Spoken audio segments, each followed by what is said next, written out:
একটা গাভী লালন পালনকারী ভাই কখন লসের মধ্যে পড়ে যায়? যখন গাভী ডেলিভারি হওয়ার পরে 2 মাস, 4 মাস, 6 মাস, 1 বছরের মধ্যেও হিট আসে না। হ্যাঁ, আমাদের ঘরে এরকম অনেক গরু আছে যেই গরুগুলা প্রতিনিয়তই হিট আসে কিন্তু অনেক সময় নষ্ট করে। সেক্ষেত্রে কিন্তু খামারি একটা লসের মধ্যে পড়ে যায়।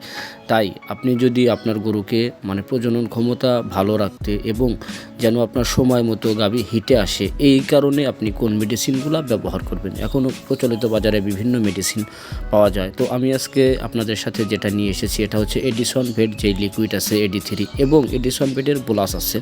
যদি আপনার ঘরে এরকম গাভী থাকে যে সময় হয়ে গেছে তারপরও হিটে আসতেছে না, আপনি চাইলে এই একটা এডিসন 3 যে বোলাস এবং একটা 500 ml এডিসন 3 যে লিকুইড আছে, এই দুইটা আপনি প্রত্যেক দিন দানাদার খাবারের সাথে যদি আপনার গরুকে সকাল বিকাল 2 বার খাওয়ান, তাহলে 7 দিন পরে থেকে আশা করি মলটা ভাঙবে এবং 15 দিনের মধ্যে ইনশাল্লাহ আপনার গাভী হিটে আসবে।